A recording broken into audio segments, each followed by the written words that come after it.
Bonjour, c'est Cryptolis, bienvenue dans la quotidienne, notre rendez-vous de 8h du lundi au vendredi pour analyser les news crypto, le marché et bien évidemment le Bitcoin. Alors on commence avec les nouvelles, notamment la SEC qui est en train de lancer une investigation sur Binance BNB et notamment le montant des tokens lors de l'ICO 2017. Alors ce qui est intéressant de voir, c'est qu'ils sont aussi en train de faire une investigation justement sur la relation entre les différentes compagnies de CZ et justement Binance. Alors il y a toute une notion de fraude qui traîne à côté, qui n'est pas liée à la SEC, mais qui traîne au-dessus. Donc il y a pas mal de tweets qui est effectués, et notamment CZ qui a donné un énorme, globalement, paquet d'informations à travers 50 pages d'email, où globalement il donne toutes les informations en disant voilà, regardez par vous-même, c'est plus simple, et je trouve que cette politique de transparence est agréable, surtout dans un monde qui peut être quand même opaque. Pour rester sur Binance, nous avons Binance Lab qui a effectué des investissements stratégiques au niveau de PancakeSwap et notamment l'utilité de PancakeSwap et son token Cake. Ça fait quelque chose dont je vous parle déjà depuis un certain temps, je vous dis attention Cake par rapport à ça. Vous allez avoir certainement Binance qui va arriver, qui va lui donner une utilité réelle parce qu'à un moment donné il y a un besoin au niveau d'un token de AM d'avoir de l'utility de use case, à voir exactement ce qui va se passer par la suite, mais ça peut être intéressant de voir est-ce que réellement ou pas, on va aller plus loin avec le cake. Au niveau des nouvelles, nous avons le Texas qui a lancé notamment une investigation sur Twitter avec notamment les nombres de bots utilisateurs et le fait qu'ils cachent des informations. Ce qui est intéressant de voir, c'est que le Texas justement se positionne dessus alors que justement Elon Musk dit qu'il risque de retirer son offre si jamais il n'y a pas plus d'informations au niveau de Twitter. Donc il y a une petite guerre qui est en cours et qui est soutenue du coup par le Texas et c'est intéressant de voir justement comment ça se passe. Après c'est vrai que la relation Texas-Elon sont quand même très très forts avec tout ce qui peut se passer à côté. On continue dans les nouvelles, nous avons les Bermudes qui veulent devenir un hub crypto. Voilà, globalement à l'heure actuelle ils ont tout simplement un environnement économique et surtout légal pour les sociétés des cryptos qui est très favorable et ils font de la communication globale en expliquant que tout simplement ils sont prêts à accepter tout le monde et qui vont aller dans ce sens de création d'un hub crypto dans les Bermudes. On continue avec Solana qui a notamment annoncé qu'ils avaient réglé les problématiques de runtime, donc c'est le dernier arrêt qu'ils ont eu la dernière fois de 4 heures lié justement à un problème de consensus au niveau des blocs. Ils ont réglé cette problématique. Alors bon, on avance petit à petit, c'est positif en tout cas pour Solana. À côté, l'USDD, donc qui est le stablecoin algorithmique de Tron, donc de TRX, qui veut éviter impérativement le sort qu'a subi l'UST et Terra Luna. Et pour cela, ils ont annoncé qu'ils over-collateralized, ça veut dire qu'ils collateralisent avec beaucoup plus que ce que besoin, et donc ils sont à 200%, et le minimum qu'ils sont fixés, c'était 130%. Pour vous donner un ordre d'idée, là actuellement, ils ont une réserve qui est hybride avec 14 000 BTC, 240 millions d'USDT et 1,5 milliard de TRX. Donc on est encore sur une collatérisation très haute, mais une collatérisation très haute qui est due et grâce principalement au petit volume qu'il y a encore sur l'USDD. C'est une des raisons pour lesquelles je fais très attention sur le Tron, je fais très attention sur l'USDD. Vous connaissez ma politique sur les stablecoins, surtout avec ce qui est arrivé avec l'UST. Donc ne vous faites pas avoir. Si vous décidez d'aller sur l'USDD parce qu'il y a des rendements qui sont juste aberrants sur Tron, mais qui est normal parce que c'est le but de l'incentive, faites très attention, allez avec une toute petite partie de votre capital parce que vous avez un risque aussi comme l'UST et vous aurez toujours de toute façon un risque comme l'UST à partir du moment où vous vous retrouvez sur un stablecoin algorithmique, peu importe la collatérisation qu'il y aura, parce que tout simplement si on a un effondrement du TRX, globalement, vous vous retrouvez avec une collatérisation qui va être divisée par 2, 3, et donc vous allez rentrer sur une collatérisation sous-côté, et ça va être la même chose d'ordre général. C'est le gros problème de se baquer sur des assets qui sont intrinsèquement liés au stablecoin qu'on effectue, parce que si jamais on a un dépeg de ce stablecoin, on va avoir un dump, et donc une diminution du prix, donc une diminution de la collatérisation, et vous comprenez où on en va. C'est pour ça que la notion de collatérisation est bien uniquement complémentaire à un peg. Et il faut impérativement qu'on ait une grosse partie de back en USDT, en stablecoin réel backé à $1. Est-ce que c'est le cas ? Pas encore. Et est-ce que ce sera le cas ? Je ne pense pas. On continue dans les nouvelles, nous avons Maillard, donc le DEX de EGLD, donc d'Elrond, qui a été attaqué a priori.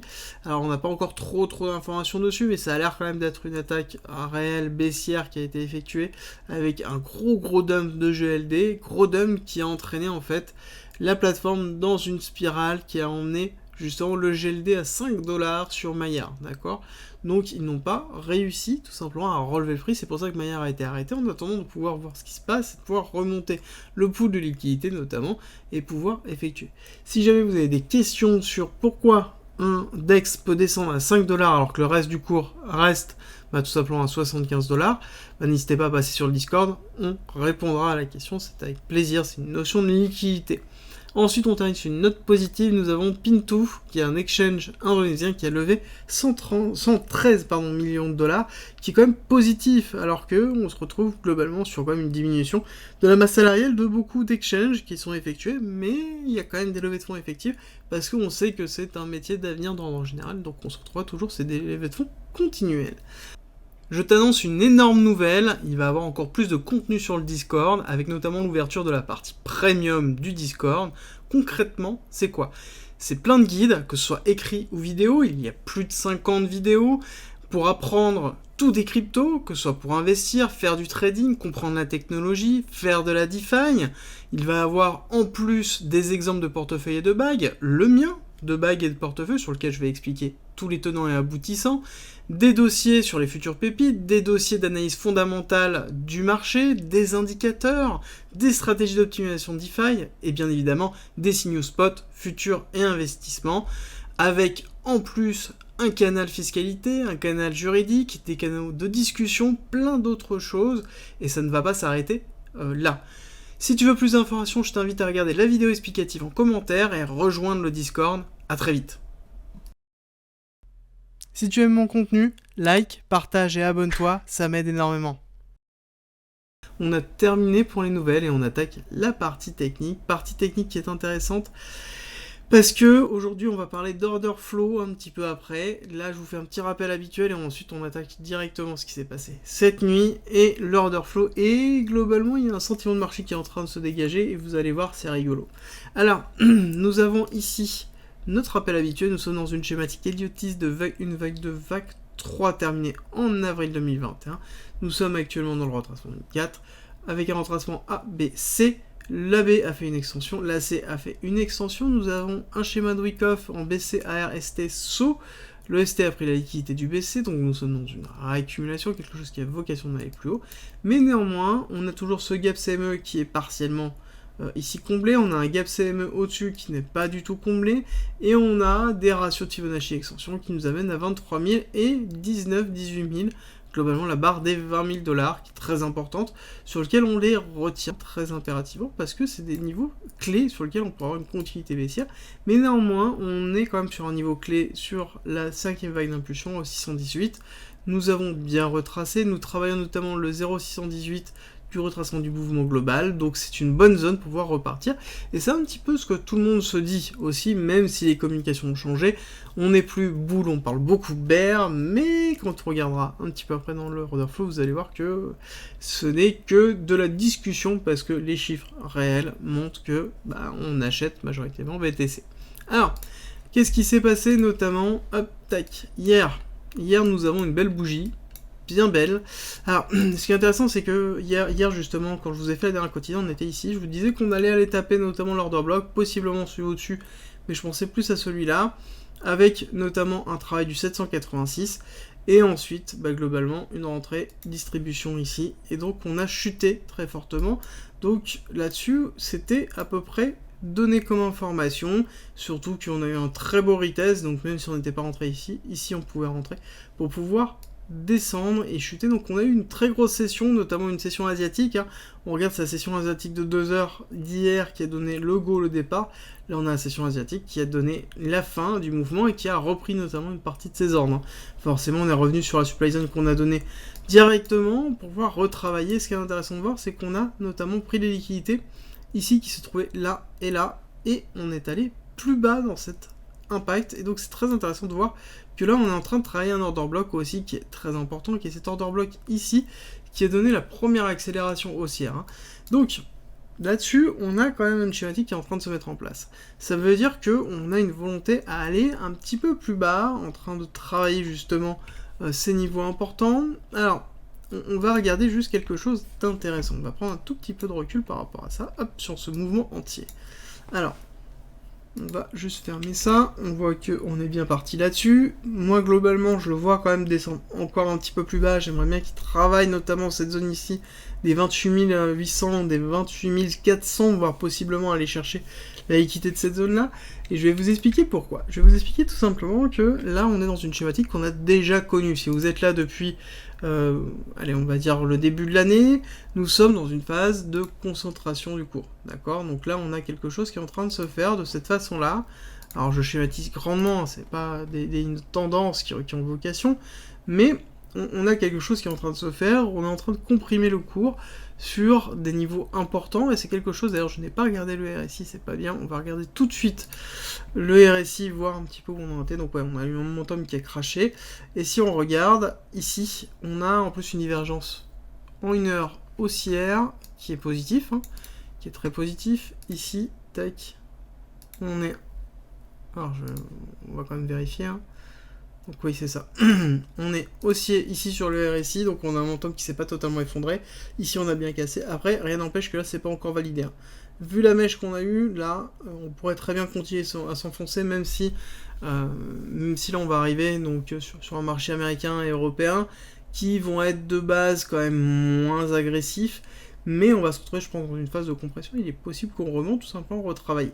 Dans tous les cas, il y a deux possibilités. Soit on travaille sur une zone de compression réel qui peut s'enfoncer de cette façon-là, d'accord? On va avoir un canal de compression qui va se faire si on positionne un peu comme ça, tac, de cette façon-là, où on va justement s'enfoncer dans une zone dans laquelle on va travailler ici la zone de liquidité, retester ce ST-là, tac, pour pouvoir après retester les parties supérieures et renforcer les liquidités hautes et basses, pour ensuite faire un breakout.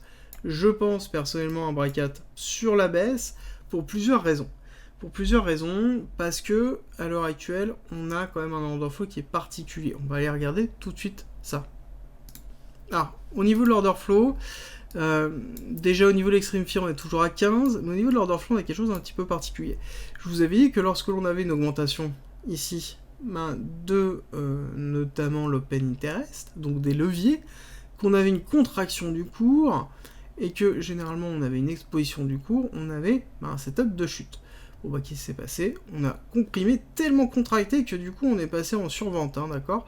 Donc au niveau du ratio long-short, de l'ensemble des comptes, on est passé quand même directement en long-short, et on a leveragé énormément, hein, d'accord? Et ensuite on a crack, le chute, on a derrière cassé directement, on est retourné au niveau de leverage habituel, et on est repassé ici en positif. Par contre, ce qui est intéressant de voir, c'est qu'on n'a pas eu la contraction. D'habitude, nous avons une contraction des positions effectives après, justement, une chute. Là, ce n'est pas le cas. Ce n'est pas le cas. Actuellement, nous avons quand même majoritairement des top positions, des top traders, qui sont actuellement toujours ouvertes et grandement ouvertes, hein, en longue. Ça veut dire que, à l'heure actuelle, potentiellement, la chute n'est pas terminée, et qu'on a bien un shift qui est en train de se faire au niveau du momentum réel. C'est-à-dire que les gens sont en train d'acheter. Si on regarde notamment l'order flow d'ordre général et les clusters liquidités qu'on va aller voir tout à l'heure, mais globalement les clusters liquidités ne sont plus en short, et c'est ce qu'on va regarder. Alors, juste avant, pour vous donner une petite information, le fait de voir qu'on ne casse pas les 4 ça veut dire quoi? Ça veut dire qu'à l'heure actuelle, les 4 sont déjà leveragés et sont avec des sell ou des break-even qui sont beaucoup plus bas. D'accord? Donc ça veut dire qu'à l'heure actuelle, on est en train, parce que si on regarde tout simplement le cours de l'open interest, le cours de l'open interest monte progressivement avec des hausses et des baisses, certes, mais monte progressivement pour aller sur des endroits très forts. Et donc ça veut dire aussi que globalement on n'est pas allé tacler tous ceux qui sont en bas à levier et qui ont acheté en longue. Parce que si on voit de toute façon ici une non-contraction du cours, ça veut dire qu'il y a quand même beaucoup de positions qui sont toujours ouvertes en longue et majoritairement à levier, malgré justement la chute que l'on a effectuée. Si on regarde un petit peu les liquidités, pour vous donner un ordre d'idée, il y a assez peu de liquidités dans cette zone supérieure, malgré le short. D'accord? Donc là, on a très peu de personnes qui sont à levier ici. Donc on a très peu d'incentive d'aller chercher ici. Par contre, en dessous de cette zone-là, nous avons énormément de longues. Et donc ça veut dire qu'on a une forme d'incentive très forte à nous amener à aller chasser le long et à faire un long squeeze. C'est pour ça que je vous dis qu'il y a de grandes chances à avoir une accélération baissière pour aller liquider tout ça et valider tout ça. Surtout que nous sommes dépendants de plusieurs choses. Nous sommes dépendants notamment du Nasdaq, qu'on va regarder en fin de vidéo, mais aussi on a eu un très beau rejet des traders Ishimoku. On a joué le rejet du Kumo qu'on a effectué ici, chose que je vous ai déjà expliqué depuis un certain temps qu'on allait se rejeter ici, chose qui a été faite et validée là-dessus. Donc du coup, on est sur quelque chose de classique, pour l'instant, de travail. Néanmoins, on n'oublie pas que nous sommes majoritairement sur quelque chose d'haussier. Pourquoi ? Enfin, sur le court terme en tout cas. Pourquoi ? Parce que nous avons toujours un bas. D'accord ? Donc là, c'était l'inducement. On a cassé l'inducement, on peut descendre plus bas, on peut descendre même ici, c'est pas gênant. Tant que là, on casse pas le ST, on est dans une dynamique haussière court terme, avec une volonté. Après, il faudra la valider pour éviter la compression, il faudra valider notamment une cassure de ce niveau-là des 32 500. Bon, tant que c'est pas fait, on est toujours dans un setup un petit peu particulier de compression, mais qui est logique au vu tout simplement du manque de liquidité globale du marché, de la peur justement qui a laissé l'UST et la manque de confiance et le manque de confiance des investisseurs sur le marché crypto. Donc forcément, on va avoir une phase de compression qui va être logique. Par contre, ce qui est intéressant, c'est que on n'est pas non plus sur une phase de levier massive, c'est-à-dire que là-dessus, on aurait pu avoir ici un très fort appui des shorts à levier, ici, mais on voit que ce n'est pas le cas, notamment ici. D'accord ? On a bien eu une cassure des leverage, on est bien resté dans le niveau des 80, on n'est pas resté au-dessus, donc on n'a pas eu une compensation des leviers de ventes qui ont été effectuées, donc ça veut dire qu'on n'a pas appuyé sur la tête du BTC. Ça veut dire aussi qu'on a beaucoup moins d'incentives à monter en haut pour aller chercher des clusters de liquidation, et ça renforce encore le biais malheureusement d'une continuité baissière sur ce setup là. Et ici on retrouve un petit peu le setup qu'on avait pu retrouver notamment ici avec première baisse, accélération haussière, baisse effective et continuité baissière qu'on avait eu justement avant la crise de l'UST, sur lequel je vous avais présenté notamment un très beau sell qui avait été effectué. Donc là, on est quand même dans cette schématique-là, malgré la divergence. On a une divergence, oui, mais est-ce qu'elle va être validée ? Il suffit simplement qu'on casse ici, qu'on enfonce un petit peu le momentum, et elle est invalidée, et donc on ira chercher des niveaux plus bas, notamment aller titiller ici la zone des 28 400, 28 000, ça me semblerait logique, avec une grosse résistance sur les 28 800. Alors, on attaque un petit peu sur le Nasdaq, on a eu quand même une session qui était intéressante, avec derrière quand même un beau travail, une bougie haussière, mais on voit qu'on va partir sur quand même un rejet, notamment sur cette semaine. Il est très fort probable qu'on termine la semaine, notamment dans cette zone ici, des 11 500, je pense que, notamment avec les différents discours qui vont arriver cette semaine, on risque d'avoir une accélération baissière. À voir exactement comment ça va se dérouler, mais tant qu'on ne casse pas notamment les 382 à 13 000 $, on ne peut pas continuer en haut. C'est évident, là on est en train de se casser les dents dessus et on n'a pas fait de break of structure majeur. Break of structure majeur, on rappelle le premier niveau à passer, c'est 13 500, d'accord ? C'est ici ce cluster de liquidité très important qu'il faut casser et valider en cassure. Il ne faut pas juste faire une petite cassure avec une mèche, parce que sinon une mèche c'est juste une prise de liquidité pour une continuité baissière. Il faut au moins une belle bougie daily pour casser ça. Tant que c'est pas le cas, n'oubliez pas que moi mes perspectives elles sont quand même en dessous avec le cluster de liquidité là, et notamment le 618-382 qui se trouve à 10 500 pour une continuité baissière avant de pouvoir avoir un rebond technique pour pouvoir repartir. Ce qui est un petit peu dommage, c'est que du coup l'écosystème des cryptos n'arrive pas à performer malgré des zones globalement de stagnation comme on peut voir ici des indices en fait américains, et donc si jamais on a une accélération baissière des indices américains, on risque d'avoir justement une accélération de la baisse très très forte des crypto-monnaies. Après, néanmoins, étant donné qu'on a un manque de liquidité, ce qui est intéressant de voir, c'est que quand c'est comme ça, et c'est ce qu'on a remarqué depuis un certain temps, c'est quand on a une fuite des capitaux globalement institutionnels du monde de la crypto-monnaie, ça veut dire aussi qu'on a une baisse de la corrélation indice crypto-monnaie, parce que tout simplement les produits financiers corrélés sont beaucoup moins utilisés, donc derrière sont beaucoup moins vendus comme tels, et donc décorrélés de l'ensemble du marché américain.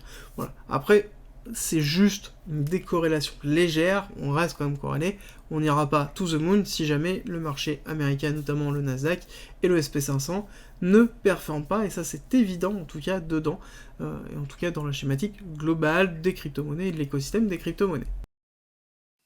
Merci d'être resté avec moi jusqu'au bout, abonne-toi, partage si t'as aimé, et rejoins-nous sur Discord, c'est avec plaisir qu'on t'accueillera, et à très vite.